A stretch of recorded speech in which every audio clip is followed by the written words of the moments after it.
मांगीलाल बागड़ी राजकीय महाविद्यालय नोखा, डॉक्टर अन्नाराम शर्मा, सह आचार्य हिंदी,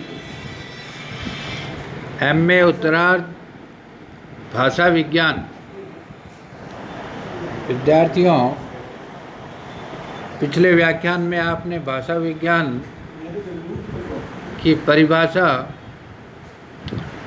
और उसके विविध अंगों के बारे में व्याख्यान सुना। आज अपने भाषा विज्ञान के क्षेत्र और भाषा विज्ञान की उपयोगिता पर चर्चा करते हैं। देखा जाए तो जो क्षेत्र मनुष्य और उसकी भाषा का है, वही क्षेत्र भाषा विज्ञान का भी है। भाषा विज्ञान में मात्र साहित्यिक भाषाओं का ही वैज्ञानिक अध्ययन नहीं किया जाता, अपितु असाहित्यिक और बोलचाल की भाषाओं का अध्ययन भी किया जाता है। साथ ही मृत भाषाओं का अध्ययन भी भाषा विज्ञान के अंतर्गत होता है। भाषा विज्ञान का संबंध किसी भाषा के किसी एक विशेष काल के तथ्यों से ही नहीं है, अपितु सभी कालों के तथ्यों से हैं, जिन्हें भाषा विज्ञान न केवल एकत्र व्यवस्थित और वर्गीकृत करता है, अपितु उनके आधार पर सामान्य सिद्धांतों का निरूपण भी करता है। इस प्रकार यदि चाहें तो भाषा विज्ञान को भाषा का दर्शन शास्त्र या तर्क शास्त्र भी कह सकते हैं। तुलनात्मक भाषा विज्ञान में विविध भाषाओं की तुलना की जाती है।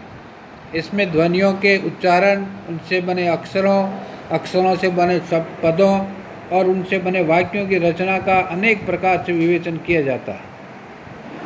भाषा विज्ञान के मुख्यतः 5 अंग कहे जाते हैं। पहला है ध्वनि विज्ञान, दूसरा पद विज्ञान, तीसरा वाक्य विज्ञान और चौथा अर्थ विज्ञान। 4 ये क्षेत्र हैं और इसके अतिरिक्त लिपि भी इसी में समाविष्ट होती है। पहला है ध्वनि विज्ञान। ध्वनि भाषा का सूक्ष्मतम अंग है, इसलिए उसके अध्ययन को विशिष्ट स्थान प्राप्त है। ध्वनि विज्ञान ध्वनियों का विज्ञान है। ध्वनि विज्ञान के अंतर्गत सर्वप्रथम मानव शरीर के उच्चारण अवयवों जैसे स्वर यंत्र, मुख, जीवा, तालु आदि का परिचय कराया जाता है। उसके उपरांत उनसे उत्पन्न ध्वनियों का उच्चारण स्थान और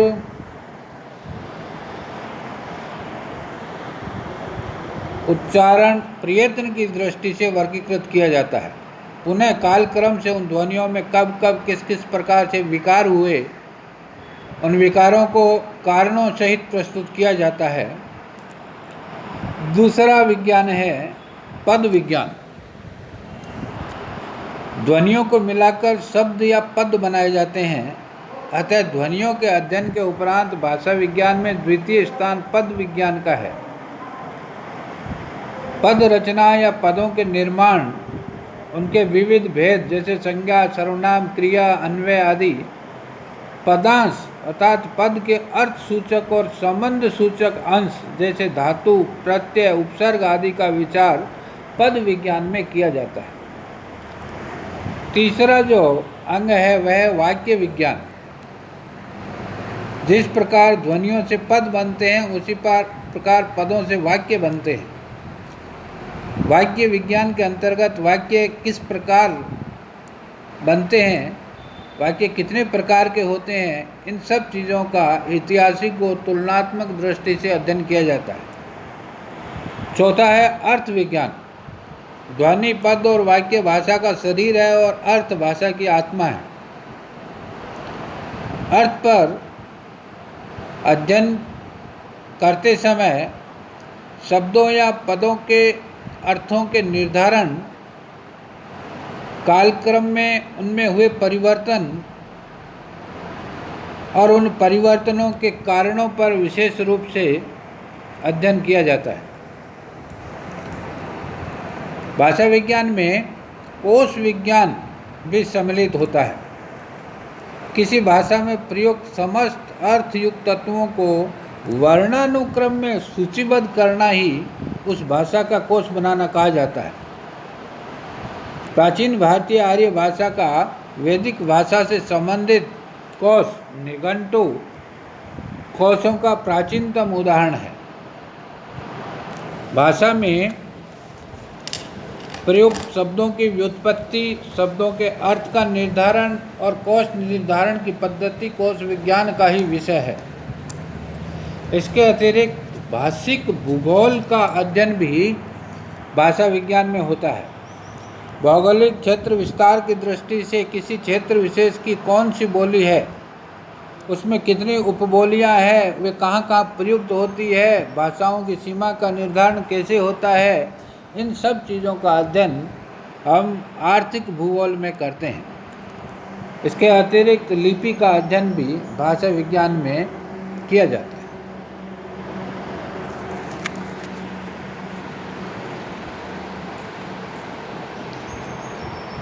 भाषा विज्ञान का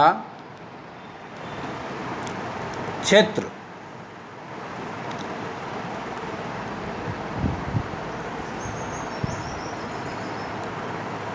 अब है भाषा विज्ञान के अध्ययन की उपयोगिता। सामान्यतया विज्ञान स्वयं में एक निरपेक्ष विषय है। उसके अध्ययन में उपयोगिता की अपेक्षा ज्ञानवर्धन पर अधिक बल रहता है। फिर भी भाषा विज्ञान की उपयोगिता या प्रयोजन पर विचार विद्वान करते रहे हैं। भाषा विज्ञान का निरपेक्ष लक्ष्य तो यह है कि उसके द्वारा हम प्रत्येक भाषा अथवा बोली के विभिन्न अवयवों का सूक्ष्माति सूक्ष्म विवेचन कर पाते हैं। लेकिन कुछ महत्वपूर्ण उपयोगिताएं भी है। नंबर 1, भाषा विज्ञान की पहली उपयोगिता तो यह है कि वह भाषा के संबंध में उत्पन्न हमारी सभी जिज्ञासाओं का समाधान करके हमें मानसिक तोष प्रदान करता है। दूसरी उपयोगिता, भाषा की ऊपरी परत के नीचे छिपे हुए इतिहास में जो विविध संदर्भ निहित होते हैं, उन संदर्भों का ज्ञान हमें भाषा विज्ञान से मिलता है। जैसे प्राचीन आर्य जाति और प्राचीन मिस्री और असीरी जातियों की सभ्यताओं का उद्घाटन भाषा विज्ञान के द्वारा ही संभव हुआ है।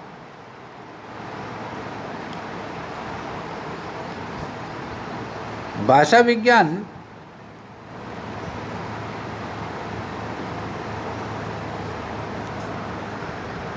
विश्व की सभी भाषाओं पर अध्ययन प्रस्तुत करता है। इसलिए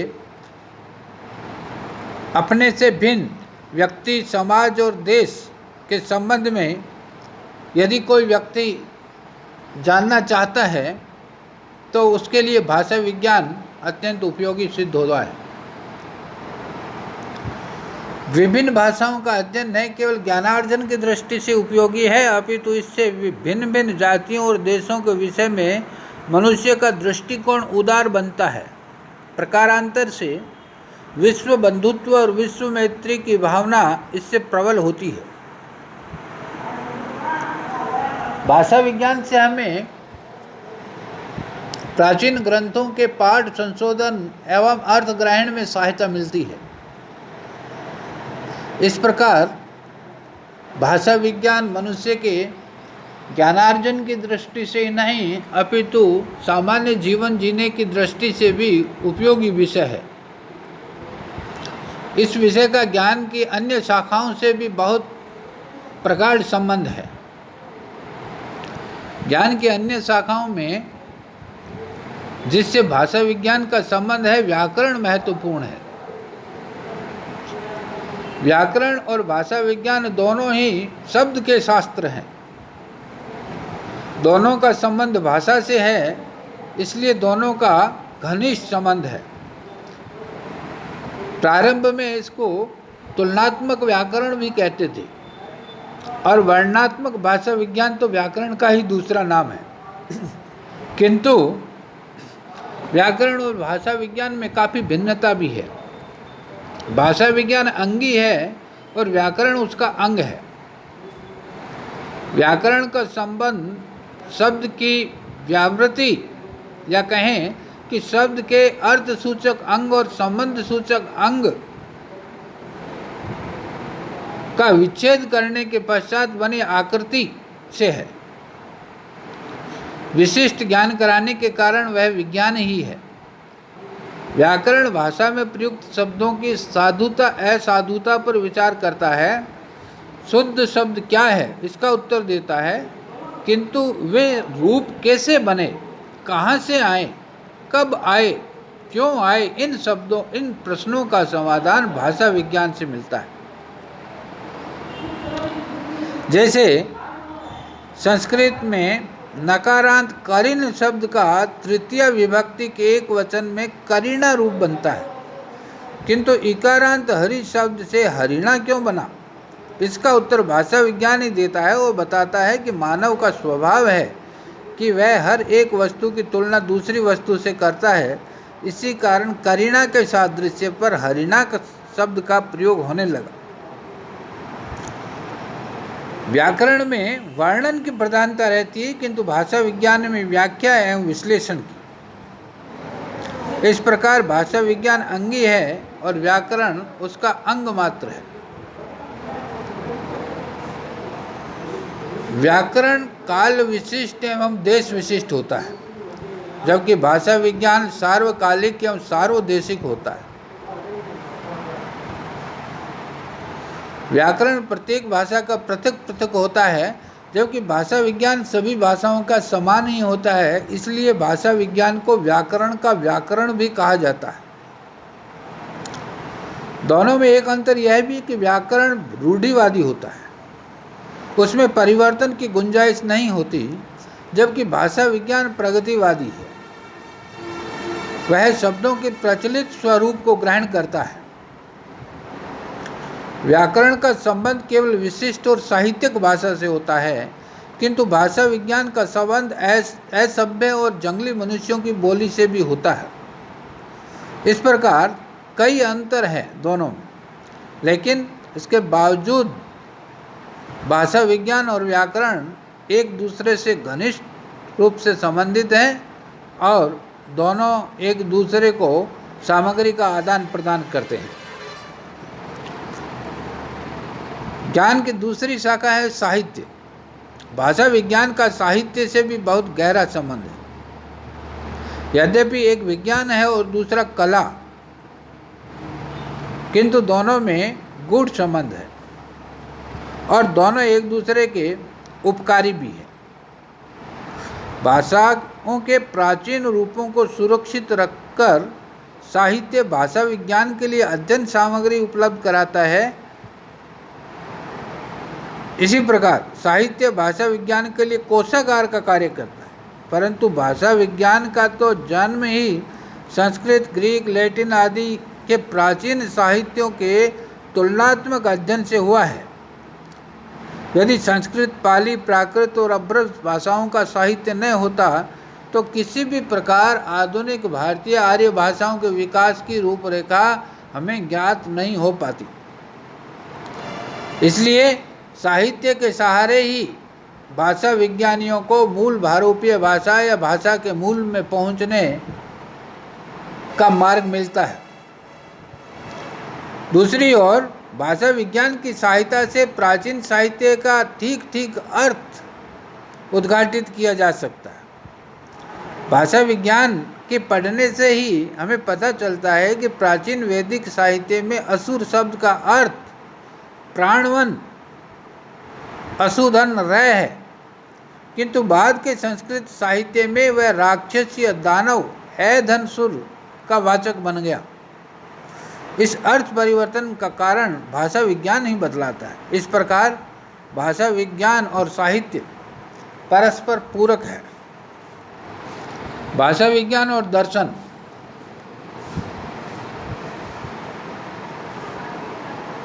आत्मा, परमात्मा, जीवन, मृत्यु आदि आध्यात्मिक क्षेत्र के रहस्यों का विचार दर्शन में किया जाता है। भाषा का प्रश्न भी पर्याप्त रहस्यपूर्ण है और इस पर दर्शन भी विचार करता रहा है। शब्द और अर्थ के संबंध पर विचार करने वाले मनीषी दार्शनिक ही थे। पतंजलि और भर्तृहरि ने भाषा पर दार्शनिक दृष्टि से विचार किया। स्फोटवाद का सिद्धांत, शब्द, ब्रह्म की कल्पना आदि दार्शनिक क्षेत्र के अंतर्गत ही आते हैं।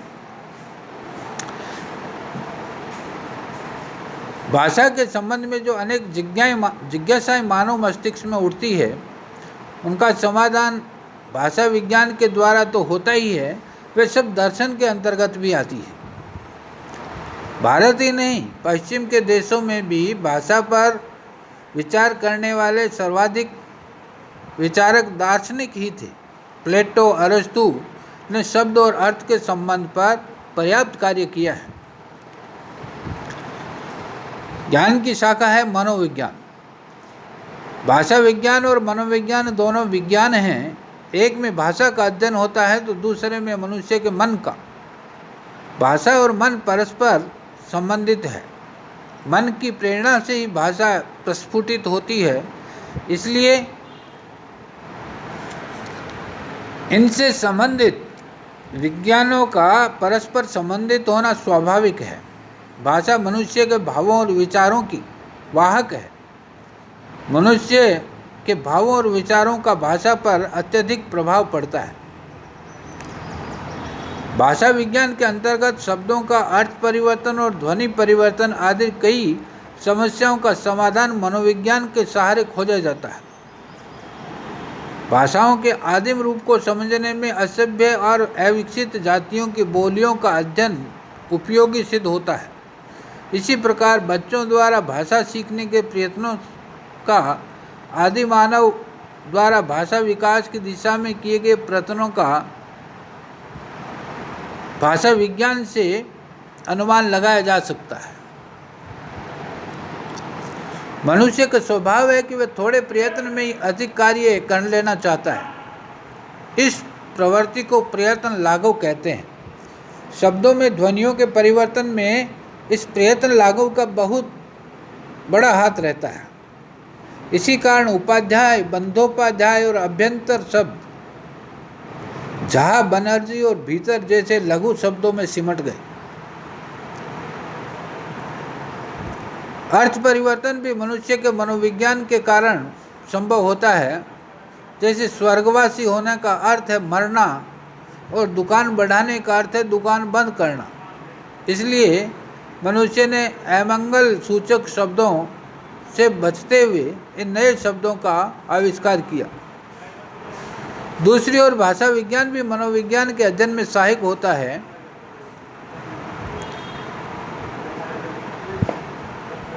मनोवैज्ञानिक फ्रॉइड ने आदिम जातियों के संस्कारों का पता लगाते हुए टॉटम और टैबू शब्दों का अर्थ विश्लेषण भाषा विज्ञान की सहायता से ही किया था।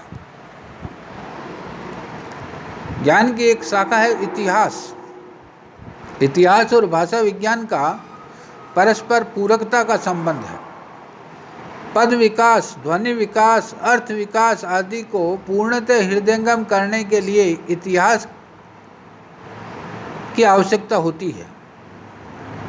हिंदी में विविध विदेशी शब्दों का आगमन कैसे कैसे और कब कब हुआ, इसका ज्ञान देश के इतिहास द्वारा विदेशियों के आक्रमणों की जानकारी आदि से ही संभव है। समाज में वे धार्मिक, राजनीतिक और सामाजिक परिवर्तनों से भाषा में अनेक परिवर्तन होते हैं। जैसे दिल्ली के आसपास की भाषा राजनीतिक महत्व प्राप्त करके खड़ी बोली हिंदी के रूप में विकसित हुई और पूरे उत्तरी भारत की भाषा बन गई। इसी प्रकार भाषा विज्ञान के अंतर्गत अनेक प्राचीन भाषाओं का अध्ययन से विभिन्न देश कालों के इतिहास पर भी प्रकाश पड़ता है। आर्यों की प्राचीन सभ्यताएं संस्कृति का उद्घाटन भाषा विज्ञान की ही देन है। ज्ञान की एक शाखा भूगोल है। भूगोल से भी भाषा विज्ञान का गूढ़ संबंध है। भौगोलिक वातावरण का मनुष्य पर बहुत गहरा प्रभाव पड़ता है, इसलिए मनुष्य द्वारा प्रयुक्त भाषा भी भौगोलिक वातावरण से प्रभावित होती है। भाषा विज्ञान में जिन भाषाओं का अध्ययन किया जाता है उनका प्रयोग क्षेत्र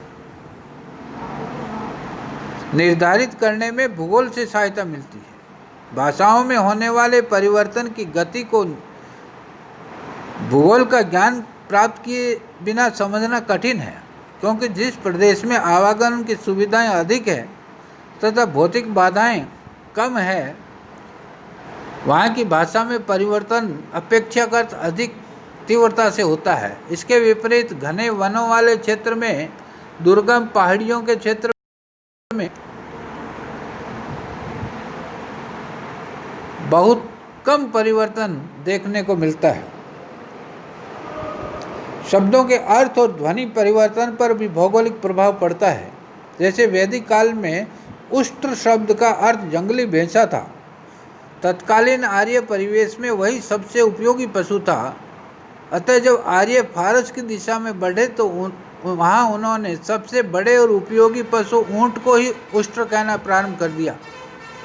यही बात पेड़ पौधों और नदियों पर भी घटित होती है। भौगोलिक वातावरण के कारण ध्वनियाँ भी बदल जाती हैं। ठंडे प्रदेशों में निवासी जिन शब्दों को उच्चारण में मुख कम खोलते हैं और श्वास को बाहर कम निकालते हैं, उन्हीं शब्दों के उच्चारण में गर्म प्रदेशों के निवासी मुख अधिक खोलते हैं और अधिक श्वास बाहर निकालते हैं। इससे ध्वनियाँ संवृत या विवृत हो जाती है। उदाहरण, एक ही ए ध्वनि शीत और उष्ण प्रदेशों में भिन्न भिन्न प्रकार से उच्चरित होती है।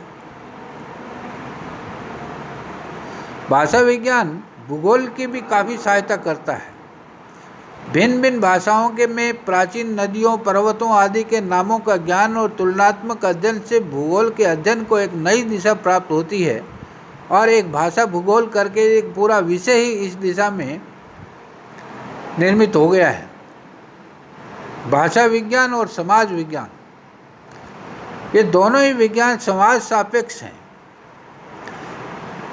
समाज विज्ञान में समाज की दृष्टि से मनुष्य के आचार विचार, रहन सहन, भाषा, खान पान आदि का अध्ययन होता है। भाषा भी मनुष्य की सामाजिक संपत्ति है, इसलिए वह समाज विज्ञान के अध्ययन का विषय बन जाती है। इसके विपरीत भाषा भी सामाजिक नियंत्रण में रहती है। भाषा में होने वाले अनेक परिवर्तनों का कारण समाज में मान्यता प्राप्त परंपराएं और रीति रिवाज है। भाषा ने पुराने शब्दों को निकालना, उसमें नए शब्दों को लेना और शब्दों के अर्थों में परिवर्तन होना आदि सब समाज सापेक्ष है। इसलिए भाषा विज्ञान और समाज विज्ञान का गहरा संबंध। भाषा विज्ञान का शरीर विज्ञान से भी संबंध है, क्योंकि भाषा का संबंध वक्ता और श्रोता से। वक्ता के मुख से उच्चरित भाषा श्रोता के कानों द्वारा सुनी जाती है। इसलिए वक्ता के शरीर में स्थित वाग्यंत्र और श्रोता के शरीर में स्थित श्रवण यंत्र अर्थात कानों का संबंध शरीर विज्ञान से। वाग्यंत्र में फेफड़े, श्वास नली, स्वर यंत्रियाँ, गलबिल, नासिका विवर, मुख विवर, कंठ, तालु, दंत, जीवा, ओष्ठ आदि का ज्ञान शरीर विज्ञान से होता है। ध्वनियों के ठीक ठीक उच्चारण के लिए शरीर विज्ञान का ज्ञान होना आवश्यक है। ह्रस्व, दीर्घ, प्लुत और उदात्त, अनुदात्त एवं स्वरित उच्चारण भी शरीर विज्ञान